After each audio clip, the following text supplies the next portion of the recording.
I think Denisha's just sitting there thinking, you guys keep battling it out, I'll keep my nose dry for the time being and just see if I can pick up any pieces. I agree.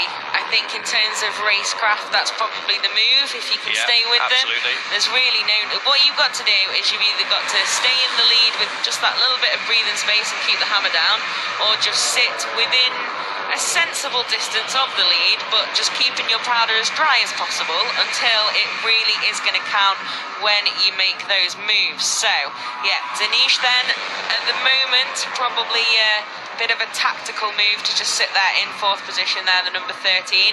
Certainly, Mie and Pratama, no tactics in this at the moment except take over in front, but some great moves from those guys. And yeah, we saw then a long lap penalty due to exceeding track limits for Vatikan Sukum, one of our Thai riders joining us this weekend. So we did say, didn't we, that will be the fate for Izawa if he does get more track limits infractions, so hopefully the number 21 will not, but yeah, at least it's still cool experience for the number 25 to be out there, but a shame I'll have to do a long lap as well. This lead is changing constantly now. We can see them now, can't we? I'm just looking between our TVs to the track, and it's pretty frenetic. This is down into turn 12 then, hard on the anchors for the race leaders. That's Pratama, the number 7 rider at the inside. Gunmie, the number 5.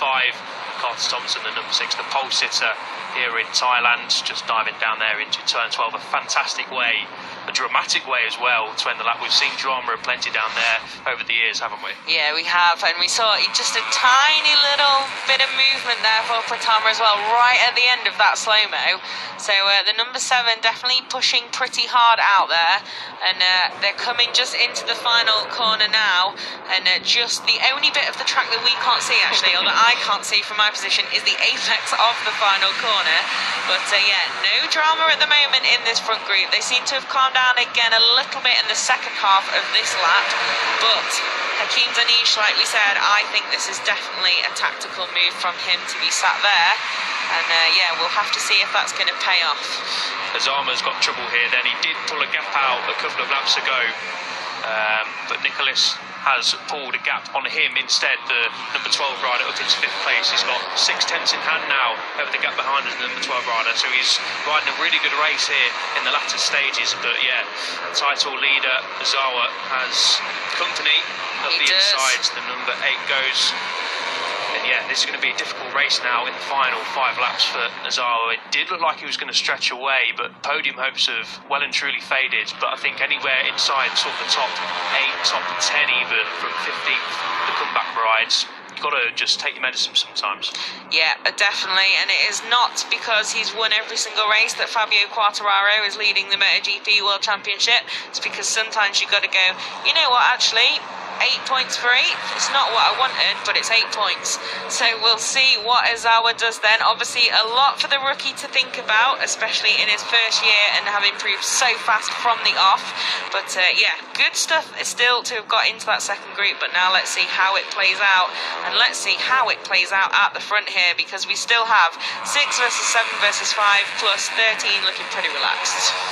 Yeah, he certainly is looking pretty relaxed, but I think as they cross the line with 4 to go, that's the time where he's starting to try and get in amongst it. That's pretty close there. Carter Thompson having to take a little bit of avoiding action on Pratama, but I'm sure it was all under control, or looks a lot more under control than it did from where we're watching from. And it's getting a little bit dark. I'm slightly worried what clouds are appearing behind us in the grandstand.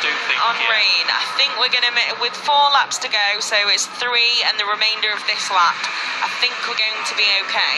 But yeah, for sure you can feel it's just got a bit greyer, hasn't it? No sunglasses necessary, even for us with our quite weak eyes. We've been struggling, certainly I've been struggling quite a lot today in the sun. But yeah, so at the moment then I think we're going to make it with a fully dry race. But these guys really, they've got to be careful of that, especially on the last lap.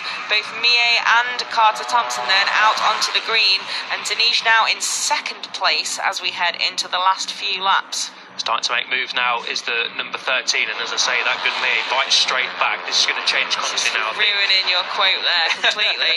And Gunmie in 2 corners has gone from 3rd into 1st, so fantastic stuff there from Gunmie. He, of course, finished 2nd in Indonesia. He's had 2 podiums to his name, but he hasn't got that win. He looked good for the win last time out, didn't he? He did, yeah. But then made that mistake down at turn 9. And I think as well, with a lot more experience, and he's had really great speed, he's well out of position in the standings, as is Thompson.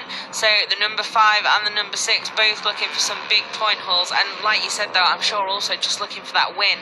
It's a difficult one, isn't it? Because they're now quite a way behind, so it's like a difficult one to judge at the moment. But it's also a difficult one to judge who's going to win this race, because as soon as we said Hakim Danish looks like he's making his moves, he now looks like he's going to be shuffled back into 4th position.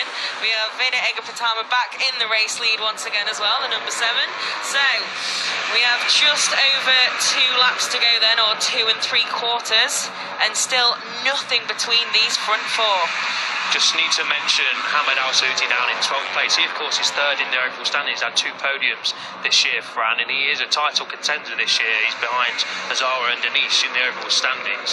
He's not having a good time of things out there. He's 17 seconds down from the lead. So I'm not sure what's happened to Al-Saudi this weekend, but it's not going for him. So he's going to lose ground unless anything dramatic happens in the closing stages. So he's one to look out for, especially in race 2 as well. Yeah, most definitely is. And maybe just a little bit less experience at this Buriram circuit could be making a difference for the Qatari rider, because he's one whose progress has been methodical and taken real steps. So maybe with a little bit less track knowledge, that's just hurting his charge this weekend. But yeah, we'll see what he can do on Sunday as well. If there is that step forward, then maybe it's just a case of putting the pieces together. But putting the pieces together then at the front, Hakim Danish once again is up into 2nd place and looking for a way through, I think, into the race lead. What do we think? Well, he's certainly making good progress. He kept his nose quiet, hasn't he, throughout the race? But now I think, in the last couple of laps, he's started to make moves, make some progress, and make himself a bit busy. And he's got a good run out of turn 11 here. Is he going to make a move for the race lead down into turn 12? He's late on the brakes, later than Pratama, the number 7. Up the inside he goes. And that's a class move then from Hakim Danish to take the race lead. Interesting to see who wins the run to the line. I was going to say, what a dry run it was. And I lied to you earlier then. Wow. We have some spots of rain out on track.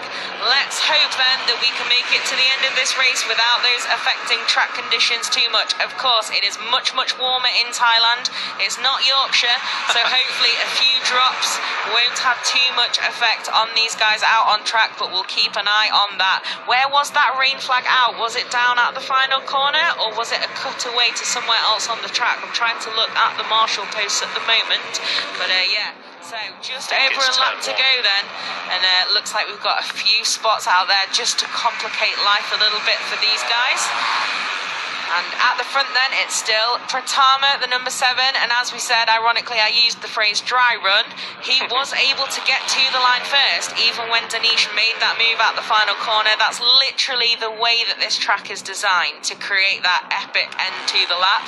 So definitely doing its job is Buriram with that. So that'll be an interesting one now to see if Danish will wait until that final corner, if it comes down to it, knowing that he really would have to nail that exit to get to the line first. I think they've been watching the 2019 MotoGP race between Marc Marquez and Fabio Quartararo. I think we all have. Well, we have, yeah. Quartararo up the inside at the final corner, Marquez getting the cut back. That's exactly what we saw there with Pratama and Danish. And I think it's the only one Mark's won on the final lap in that style, isn't it? Because all the rest with the Dobbies and the Alex Rins defeat at Silverstone, he's usually the attacker.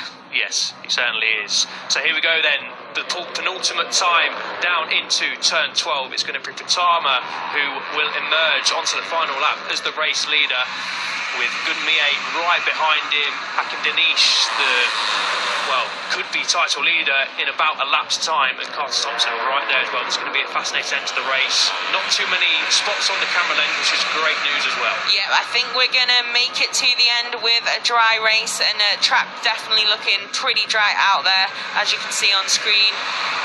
The same colour as when we saw lights out and got underway. VEDA EGA Pratama then at the moment with just a little bit of breathing space at the front, the number 7. Oh, Danish trying to go a bit ambitious there in that move, trying to take over in second. But Gunmie, despite having to defend that then, didn't lose out too much to Pratama either. But Danish is far from done. The number 13 then, he's going to attack again. Danish looking really hungry here. He was so late on the brakes down into turn 3. Didn't quite manage to get it stopped, but using the slipstream. Gunmie has caught back up to Pratama and is going to have 3 abreast, almost 4 abreast, and he's looking for 2 for 1. Oh, that was too close for comfort there. Everyone hold your breath for a second there then. Hakeem Danish really, really leery then and really looking busy at the moment, the number 13. But after all of that drama and close calls, it's still Pratama in that lead. Danish still looking for a way past. And he is a little bit, he's going to lose out there as well. And now he's going to have Mie looking for a way through almost immediately. Oh, look at the corner speed Danish carries round there. Is he going to go at the inside at turn 10? Yes, he is. What a move then from Hakeem Danish. It's going to come down to the final corner for us. It is indeed. So you can see Pratama there almost out the seat a second to go, and there was no second invitation needed. Who is going to be latest on the brakes? Mie's going for it. Is he going to make it stick? Pratama then always out onto the green. Danish. It's Danish over the line then. That was all